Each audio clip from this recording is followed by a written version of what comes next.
नमस्कार दोस्तों, मैं नितिन कुमार, सहायक अनुभाग अधिकारी पीएम श्री केंद्रीय विद्यालय क्रमांक 1 जेआरसी बरेली लखनऊ संभाग से। दोस्तों, जो मेरे द्वारा वीडियो तैयार किए गए हैं, सभी ग्रुप्स में जो भी हमारे केविस्टा के ग्रुप्स हैं या जो भी हमारे साथी जिनके पास मेरे पास कॉन्टैक्ट नंबर है, उन सभी को उनके लिंक शेयर किए गए हैं। तो मुझे लगता है कि जो ये वीडियो तैयार किए गए हैं, इनसे जो भी हमारे साथी लोग हैं उन सभी को सहायता काफ़ी प्राप्त हो रही होगी, और जिसके लिए मैं आपका बहुत बहुत आभारी हूँ कि आप लोगों ने जो वीडियोस मेरे द्वारा तैयार किए गए हैं उनको लाइक किया है, आगे जो भी हमारे और गैर शैक्षिक कार्मिकों उनको शेयर किया है। तो उसके लिए मैं आपका बहुत बहुत धन्यवाद करता हूँ।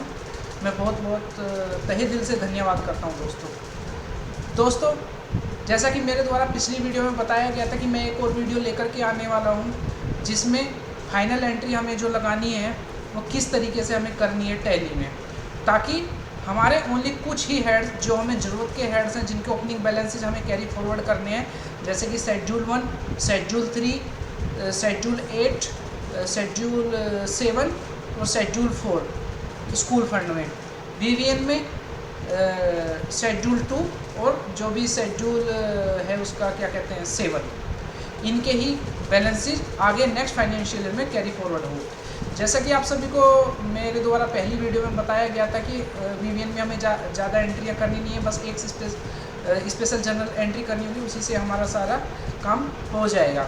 तो दोस्तों, जो हमारा मोस्टली काम बचता है वो बचता है स्कूल फंड में। तो दोस्तों, इसमें हमें जो फाइनल एंट्री लगानी है वो किस तरीके से लगानी है, अभी तो क्या है कि मेरे पास जो टैली है उसमें मैंने वो फाइनल एंट्री लगा दी गई है मेरे द्वारा।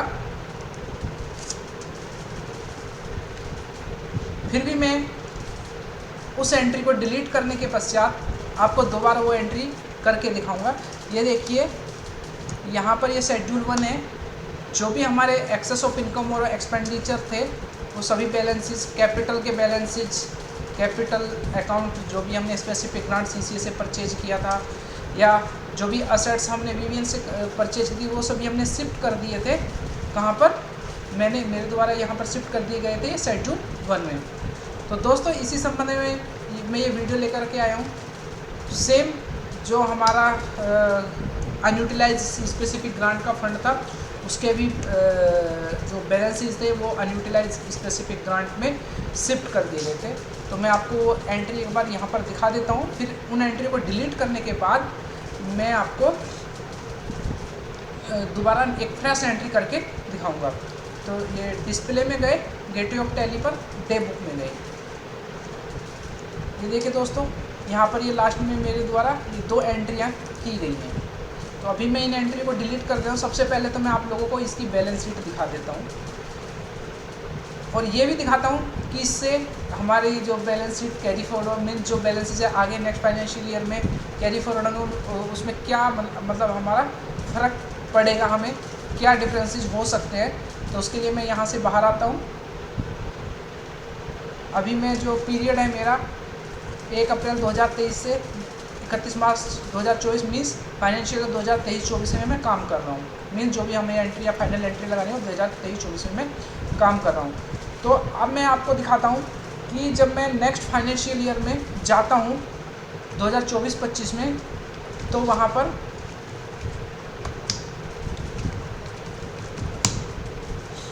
ये एंट्री हो गई।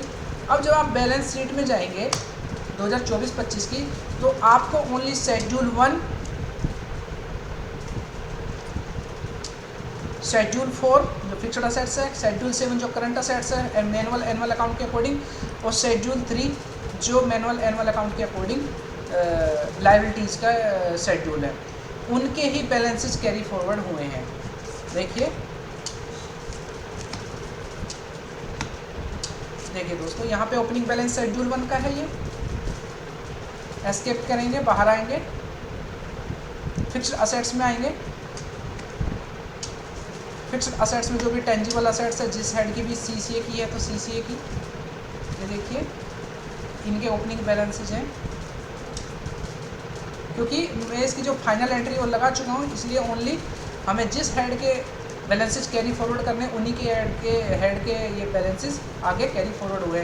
सेम हमारा जब आप मैनुअल एनुअल अकाउंट देखेंगे, यहाँ पर ओनली जैसे कि सपोज मान के चलिए ये मैनुअल एनुअल अकाउंट में शेड्यूल 1 है, जब हम इसमें पिछले साल का यहाँ पर क्लोजिंग बैलेंस डालते हैं तो ओनली ये वाला ही बैलेंस यहाँ पे कैरी फॉरवर्ड होता है। एक्सेस ऑफ इनकम मीन्स ये वाला एंट्री जब ये 787219 को जब हम यहाँ एंटर करेंगे तो ओनली ओपनिंग बैलेंस में ये वाला बैलेंस ही आएगा। मीन्स मैं मान के चलता हूँ मेरा 23-24 का ये एनुअल अकाउंट कंप्लीट हो गया है, अब मुझे 24-25 का एनुअल अकाउंट तैयार करना है, तो मुझे क्या करना होगा, या तो ये सभी यहाँ पर एंटर करने होंगे या फिर लास्ट में ओनली ये वाला जो क्लोजिंग बैलेंस है ये यहाँ पे एंटर कर दीजिए और बैलेंसेस एंटर मत कीजिए। तो उससे क्या होगा, यहाँ पे ओनली जो लास्ट में बैलेंस आएगा ये, तो ये यहाँ पर 787219 ही आएगा। अगर आप इनको देखिए यहाँ पर कंट्रोल C किया, यहाँ पर भी मैं ये कंट्रोल V किया, तो जब आप देखेंगे मैंने प्रीवियस ईयर के तक क्लोजिंग में वो बैलेंस डाल दिए, लेकिन ओपनिंग बैलेंस में हमारा कौन सा बैलेंस आया है, ओपनिंग बैलेंस में हमारा यही बैलेंस आया है, ये वाले बैलेंस हमारे इधर नहीं आएंगे। अभी ये यहाँ पर इसलिए दिखा रहे हैं क्योंकि यहाँ पर एंट्रियाँ हैं, मीन्स रिसिप्ट और पेमेंट की एंट्री है, इसलिए ये बैलेंस यहाँ पर दिख रहे हैं। अगर ये एंट्रियाँ नहीं होती तो यहाँ पर कुछ भी हमें नहीं दिखता जब तक हम रिसिप्ट और पेमेंट की एंट्रियाँ नहीं करते। तो कंट्रोल Z करते हैं दोस्तों। सेम हमारा जो शेड्यूल 3 है, इसमें भी सेम, जैसे कि अभी इस बार मेरा ओपनिंग बैलेंस में ये था 7500 EMD, तो ये मेरा प्रोविज़न हो गया, ये भी हमारे प्रोविज़न हो गए, ये मेरा अनयूटिलाइज बैलेंस हो गया स्पेसिफिक ग्रांट का। तो हमें इन्हीं के बैलेंसेस आगे कैरी फॉरवर्ड करने हैं और किसी हेड के नहीं करने हैं। जैसे कि यहाँ पर मेन हमारा जो है शेड्यूल 1 है, और सभी की तो हम स्पेशल जनरल वाउचर के थ्रू एडजस्टमेंट एंट्री लगा चुके हैं। मेन है हमारा शेड्यूल 1। तो यहाँ पे जब आप अगर आप ये फाइनल जनरल एंट्री नहीं, स्पेशल जनरल वाउचर की एंट्री नहीं लगाएंगे तो ये आपके एक्सेस ऑफ इनकम और एक्सपेंडिचर, ये वाला head, assets created out of previous fund और स्पेसिफिक ग्रांट, इनके भी बैलेंसेज आगे कैरी फॉरवर्ड हो जाएंगे। तो इसके लिए हमें क्या करना होगा दोस्तों, मैं अभी जो टैली में हमने एंट्रियाँ की हैं वहाँ पर हम चलते हैं। मैं अभी 2024-25 में आ गया हूँ, यहाँ पे ऑल्ट F2 किया, पीरियड चेंज करेंगे, पीरियड चेंज हो गया हमारा, मीन्स मैं प्रीवियस फाइनेंशियल ईयर में चला गया हूँ। अब इसके लिए क्या करना होगा, डिस्प्ले में जा कर के डे बुक में जाना होगा और मैं जो ये लास्ट की दोनों एंट्रियाँ हैं इनको एक बार मैं कैंसिल कर देता हूँ। हाँ दोस्तों, इसमें ना चाहे तो अभी शायद आई थिंक ट्रायल बैलेंस इसमें दिखेगा कि नहीं दिखेगा, एक बार देख लेते हैं। ट्रायल बैलेंसेज और ये इसमें अभी जो एक्सेस ऑफ इनकम और एक्सपेंडिचर, क्योंकि एडजस्टमेंट एंट्री लग चुकी है इसलिए वो सभी बैलेंसेज यहाँ से हट गए हैं। तो हम क्या करते हैं, हम जो मैनुअल एनुअल अकाउंट है उसके ही बैलेंसेज से हम ये एंट्रियाँ करेंगे। तो एस्केप करके डिस्प्ले में जाके डे बुक में गए, डे बुक में जाने के बाद ये वाली एंट्री, ये वाली एंट्री, ये दोनों एंट्रियाँ हम ऑल्ट X कैंसिल कर देते हैं। ये हमारी दोनों एंट्रियाँ कैंसिल हो गई हैं। अब देखिए शायद ट्रायल बैलेंस में ये बैलेंसेज आ जाएंगे, display trial balances F5।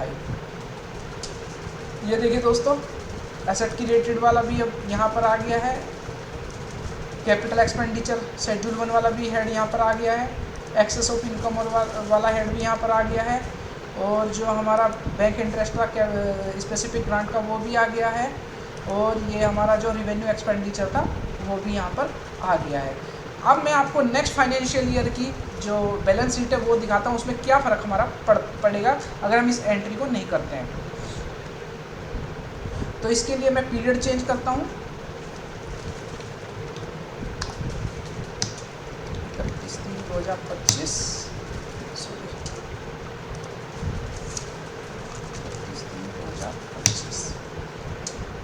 Balance sheet पर गए, नेक्स्ट फाइनेंशियल की 2024-25 की बैलेंस शीट पर गए, एंटर किया, ये देखिए दोस्तों वो बैलेंसेज भी हमारे कैरी फॉरवर्ड हो गए हैं, क्योंकि उनको हमने जीरो नहीं किया था। एक हमने उन बैलेंसेज को शिफ्ट नहीं किया था शेड्यूल 1 में।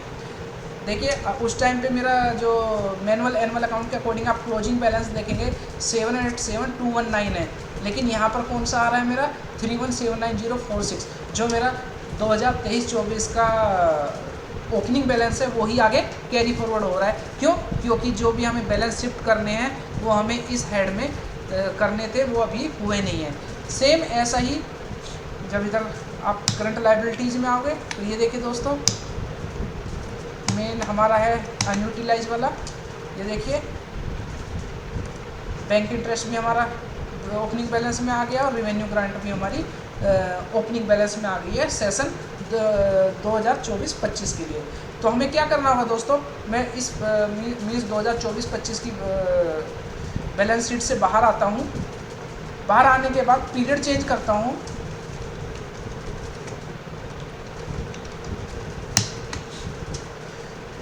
और डिस्प्ले में जाता हूँ, डे बुक में जाता हूँ। जो मेरी ये एंट्रियाँ कैंसिल हुई हैं इन्हीं एंट्रियों में, ताकि मुझे अलग से एंट्री ना करने पड़े, मेरे वाउचर यहाँ पर जो के त्यों ही रह जाएँ ये, तो यहीं पर मैं वो एक स्पेशल जनरल वाउचर की एंट्री करके दिखाता हूँ 31 मार्च को।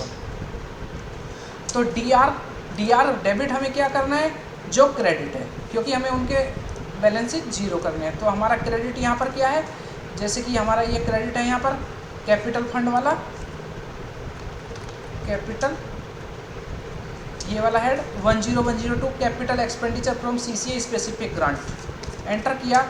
यहाँ पे आप देखिए 715049 715049 ये हमारा क्रेडिट में है, 715049 एंटर किया, तो ये इसके बैलेंसेज हो गए जीरो। अब क्या करना है, असेट्स जो हमने विवियन से असेट्स परचेज की थी, ये देखिए 744040, यहाँ पर ये ऊपर वाला अमाउंट आ गया और यहाँ पर ये इसका डिफरेंस है, इन दोनों को अगर मैच करेंगे तो यही अमाउंट आएगा। तो हमें यहाँ पे एंटर करना है 70040 एंटर। ये देखिए इसके बैलेंस जीरो हो गए हैं। अब जो हमारा एक्सेस ओवर एक्सपेंडिचर है वो हमारा कितना है 38 लाख, तो वो हमारा क्या था डेबिट में था, तो उसे हमें क्या करना है क्रेडिट करना है। क्रेडिट कितना है हमारा 3850916, इसके बैलेंस से जीरो हो गए हैं। और डेबिट क्या करना है, मीन्स ये हमें कहाँ पे माइनस करना है, ये हमें माइनस करना होगा जो हमारा कैपिटल कॉर्पस फंड है शेड्यूल 1 है, उस हेड में हमें इसको डेबिट करना होगा।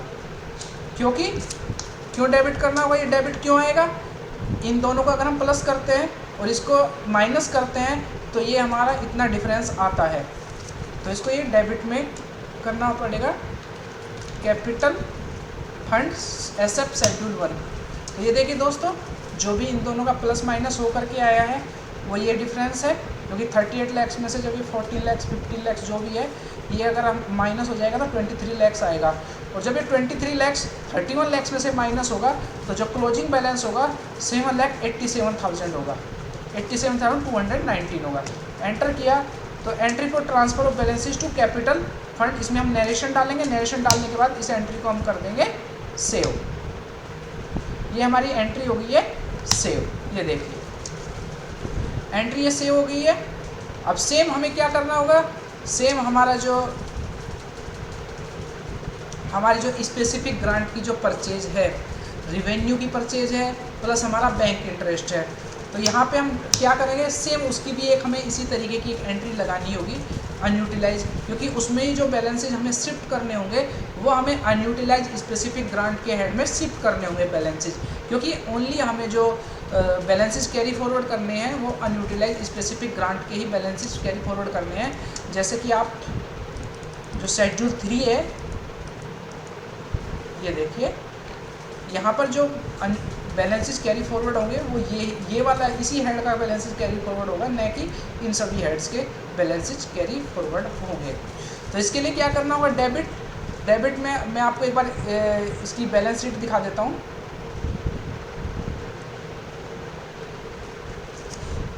सॉरी, ट्रायल बैलेंस दिखाता हूँ,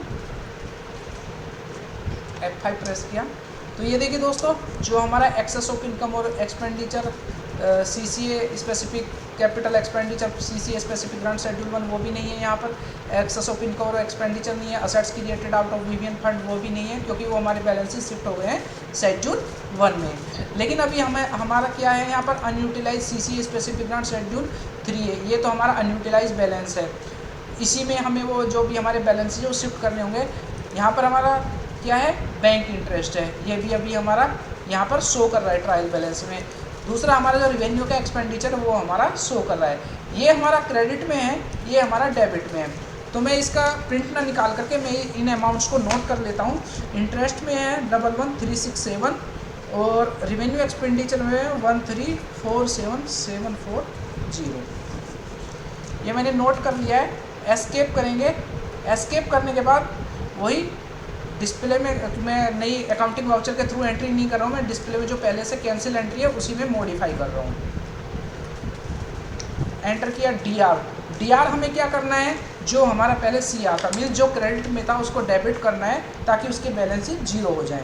तो यहाँ पे इंटरेस्ट किया, इंटरेस्ट में कौन सा हेड हमें लेना होगा 15405, ये वाला हेड लिया, एंटर किया। यहाँ पे बैलेंस शो कर रहा है 11367, एंटर किया। एंटर करने के बाद DR में हमें क्या करना होगा, सॉरी CR में हमें क्या करना होगा, जो हमारा डेबिट था उसको अब हमें क्रेडिट करना होगा। तो क्या था हमारा, वो था हमारा रिवेन्यू वाला head, CCA and specific grant utilise for revenue expenditure. Enter किया। अब ये कितना अमाउंट था 1347740, एंटर किया। अब ये इसके बैलेंसेज भी 0 हो गए हैं। अब हमें क्या करना होगा, डेबिट करना होगा दोबारा। क्यों, ये इसमें से जब इसको माइनस करेंगे इसका डिफरेंस ये आएगा, क्योंकि ये डेबिट में था, मींस ये डेबिट का अमाउंट है, ये क्रेडिट का अमाउंट है, डेबिट में से क्रेडिट का अमाउंट करेंगे तो डेबिट ही आएगा। तो यहाँ पे जो अमाउंट हमें लेना होगा, यहाँ पे हमें लेना होगा हेड लेना होगा unutilised CCA oblique specific grant schedule 3। Enter किया। एंटर करने के बाद ये जो भी डिफरेंस आया ये इसमें शिफ्ट हो गया। शिफ्ट होने के बाद अब जब आप इस हेड का क्लोजिंग बैलेंस देखेंगे 965007, और यहाँ पर जो शेड्यूल 3 है मैनुअल एनुअल अकाउंट का, उसका भी जो बैलेंसेज है क्लोजिंग बैलेंस 965007। अब इसको एंटर करके balances shifted to unutilised CCA specific grant schedule 3A, इसमें हमने ये बैलेंसेस शिफ्ट कर दिए हैं। अब मैं इस एंट्री से बाहर आता हूँ, बाहर डे बुक से बाहर आके आपको एक बार ट्रायल बैलेंस दिखाता हूँ। ये देखिए यहाँ पे वो बैलेंसेज हमारे शिफ्ट हो गए। पहले यहाँ पर कुछ और 23 लाख के आसपास अमाउंट शो कर रहा था, अब 9 लाख के आसपास।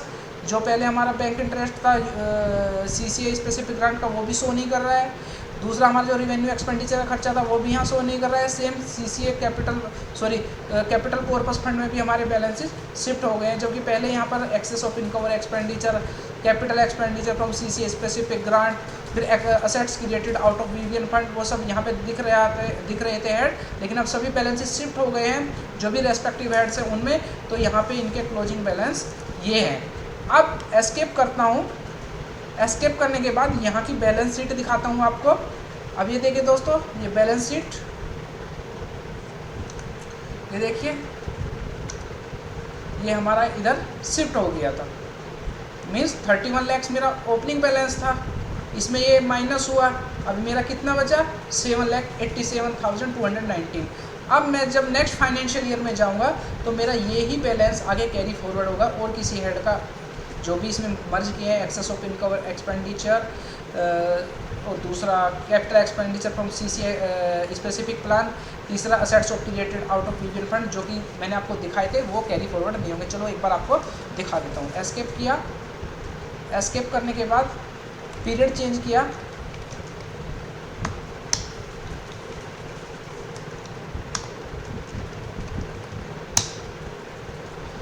बैलेंस शीट में गए, कैपिटल अकाउंट में गए। कैपिटल अकाउंट में जाने के बाद ये देखिए ओनली जो मेरा वहाँ पर क्लोजिंग बैलेंस आया था वही कैरी फॉरवर्ड हो रहा है, जैसे कि मैंने आपको पहले दिखाया था। और जो इसके और जो हमने पहले फंड ट्रांसफ़र किए थे अमाउंट, पहले कैपिटल कॉर्पस फंड में excess of income over expenditure, और दूसरा जो कैपिटल एक्सपेंडिचर, तीसरा asset of created out of VVN fund, जो यहाँ मैंने आपको दिखाए थे वो अभी नहीं दिख रहे हैं। जब आप एक बार आपको मैनुअल एनुअल अकाउंट में भी मैं दिखा देता हूँ हम किस तरीके से वहाँ पर ये बैलेंसेस कैरी फॉरवर्ड करते हैं। तो मैं क्या करता हूँ, इसकी एक कॉपी यहाँ पर डेस्कटॉप पे तैयार कर लेता हूँ। इसको क्लोज करता हूँ, इसको ओपन किया।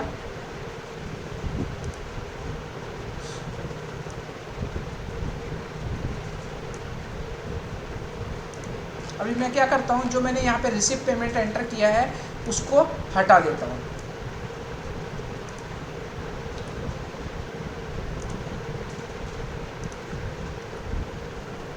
ठीक है दोस्तों, अब जाते हैं हम शेड्यूल 1 में। अभी यहाँ पर क्योंकि RNP की भी हमें हटाना पड़ेगा। ये देखिए, अब हम क्या करते हैं दोस्तों, जैसे कि यहाँ पर हम 3179,046 एंटर किया, 715049 और 744040 और यहाँ पे था हमारा -3850916।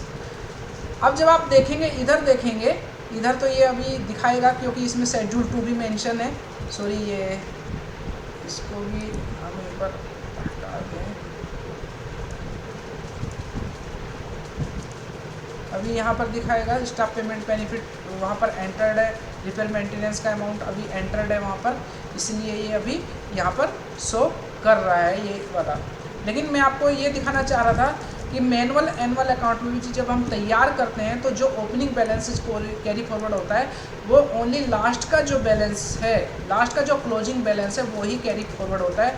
और ये जो हमारे हैं एक्सेस ऑफ इनकम और एक्सपेंडिचर या जो स्पेसिफिक ग्रांट है वो हमारी कैरी फॉरवर्ड नहीं होती है। मुझे लगता है कि लोगों को शायद इससे कन्फ्यूजन हो सकता है। तो अभी हम इसको यहाँ से शेड्यूल 15 से ये आ रहा है, शेड्यूल 19 से आ रहा है और ये डेप्रीशिएशन से आ रहा है, क्योंकि वहाँ पर वो डेप्रीशिएशन के ओपनिंग बैलेंस डले हुए हैं, इसलिए ये यहाँ पर आ रहे हैं अमाउंट। तो हम क्या करते हैं, शेड्यूल 4 इसको हटाते हैं यहाँ से, इसको भी हटाते हैं, इसको भी हटाते हैं, इसको भी हटाते हैं। अभी कहीं पर बैलेंसेस डले हुए हैं,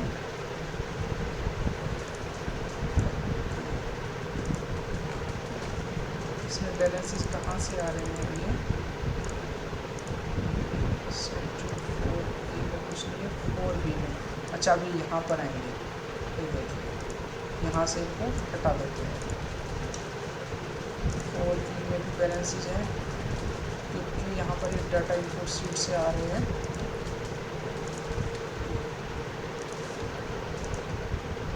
इसको भी डिलीट कर दिया, यहाँ पर कुछ नहीं है, शेड्यूल X में कुछ नहीं है।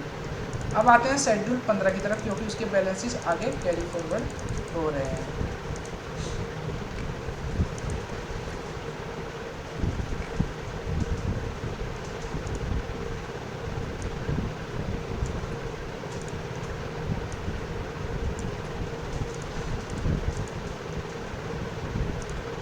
हमारा शेड्यूल 8 से आ रहा है ओपनिंग बैलेंस में,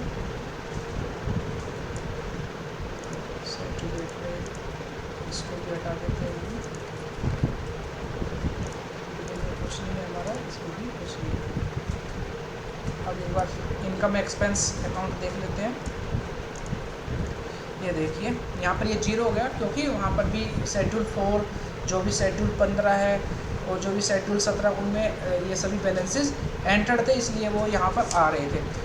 अब जब आपको हमें मैनुअल अकाउंट मिलता है, बिल्कुल ब्लैंक मिलता है इस तरीके से, तो हम क्या करते हैं, पहले पिछले साल के जो क्लोजिंग बैलेंस है, लास्ट ईयर के जो क्लोजिंग बैलेंस है वो एंटर करते हैं।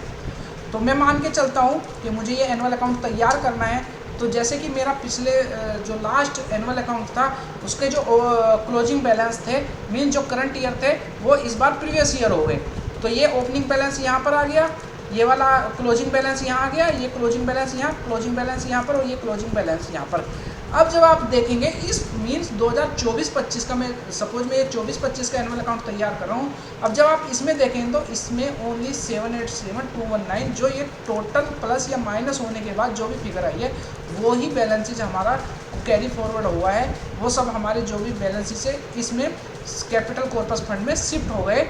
और यहाँ पे जब आप देखेंगे यहाँ पर भी कोई बैलेंस कैरी फॉरवर्ड नहीं हुआ है, यहाँ पे भी नहीं हुआ है। Excess of income over expenditure का भी कोई बैलेंस कैरी फॉरवर्ड नहीं हुआ है। तो सेम टैली में भी उसी तरीके से हमें ओनली जो शेड्यूल 1 का क्लोजिंग बैलेंस है, नेट क्लोजिंग बैलेंस है, वो ही आगे कैरी फॉरवर्ड करना है। तो दोस्तों टैली में हम किस तरीके से फाइनल एंट्री लगा सकते हैं ताकि हमारा ओनली जो क्लोजिंग बैलेंस है वो ही कैरी फॉरवर्ड हो, सभी हेड्स के हमारे क्लोजिंग बैलेंसेस कैरी फॉरवर्ड ना हो। तो इस वीडियो में इसके बारे में चर्चा की गई थी। तो मुझे लगता है कि दोस्तों इस वीडियो से हमारे जो भी साथी हैं सभी को काफ़ी सहायता प्राप्त होगी। और अगर किसी को कोई क्वेरी है तो जो भी हमारे केमिस्टा के ग्रुप हैं उनमें एंटर कर सकते हैं, यूट्यूब पर जा कर के अपने कमेंट्स लिख सकते हैं, ताकि हम और भी इसमें कुछ जो अगर किसी का सजेशन है, मैं ये नहीं कहता कि मैं इसमें एक्सपर्ट हूँ, बस कोशिश की है कि ताकि कुछ जो भी हमारे गैर शैक्षिक कार्मिक हैं उनको कुछ मतलब अच्छी इसमें मतलब मदद मिल सके इससे। तो दोस्तों आज के लिए इतना ही।